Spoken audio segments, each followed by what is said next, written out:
দল আরেকটি বাংলাদেশ জামাতে ইসলামীর মতো নাই যে যত চিৎকার দেখ লাভ হবে না। এই গণভোটে বাহ্যিকভাবে যাই হই, ভিতরে ভিতরে কেউ নাকুশ।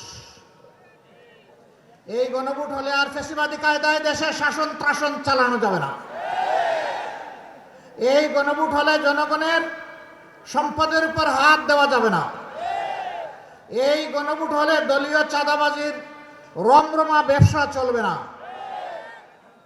এই জন্য কেউ কেউ গণভোটে সন্তুষ্ট না, কিন্তু মুখ খুলে বলতে পারছেন না, কারণ 18 কোটি মানুষ গণভোটের হায়ের পক্ষে। 18 কোটি মানুষ এখন পরিবর্তন দেখতে চায়, পুরোনো ব্যবস্থায় আর ফিরে যেতে চায় না। গণভোটে হা মানেই হচ্ছে আজাদি, গণভোটে না তার মানে হচ্ছে গুলামি। গুলামি না আজাদি, গুলামি না আজাদি। ইনশাআল্লাহ 12 তারিখ প্রথম ভোটটা পড়বে হা চিহ্নে ইনশাআল্লাহ। হা ভোট যদি বিজয়ী হয় বাংলাদেশ জিতে যাবে, হা ভোট যদি পরাজিত হয় বাংলাদেশ হেরে যাবে। আমরা বাংলাদেশকে ইনশাআল্লাহ হারতে দিব না। জনগণের ভালোবাসা সমর্থন নিয়ে হা ভোট বিজয়ী হবে, বাংলাদেশ বিজয়ী হবে ইনশাআল্লাহ।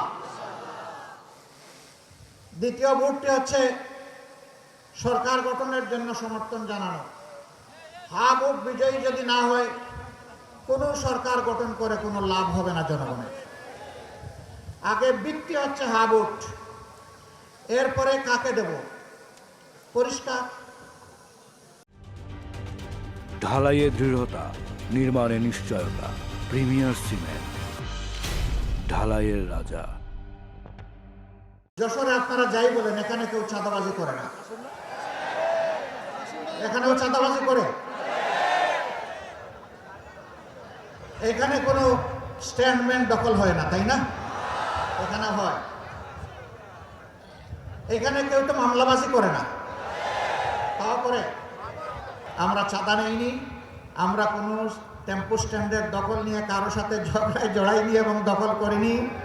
আমরা কোনো মামলা বাণিজ্য করিনি, আমরা কোনো মা বোনের ইজ্জতের দিকে চোখ তেলেও তাকাইনি, এবং আমরা কারো কোনো অধিকার হরণ করিনি।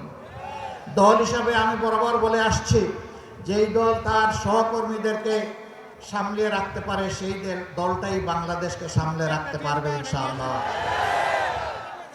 যারা নিজেদের দলকে সামলে রাখতে পারে না, নিজের দলের কর্মীদের জীবনের নিরাপত্তা দিতে পারে না, সেই দল যত বড় দল হোক, মাঝারি হোক, যাই হোক, তাদের কাছে বাংলাদেশ কখনো নিরাপদ হবে না। আমরা আমাদের ভাইদেরকে বলি, আপনারা দেশ গড়ার আগে দলটা গড়েন ভালো করে, দলটাকে শৃঙ্খলায় আনেন, দেশ লাভবান হবে, আপনারাও লাভবান হবেন। এই ক্ষেত্রে আমাদের কোনো সহযোগিতা লাগলে তাও করব। তারপরে আল্লাহর রাস্তায় শৃঙ্খলার দিকে আসেন, মানুষকে সম্মান করুন, ভালোবাসুন।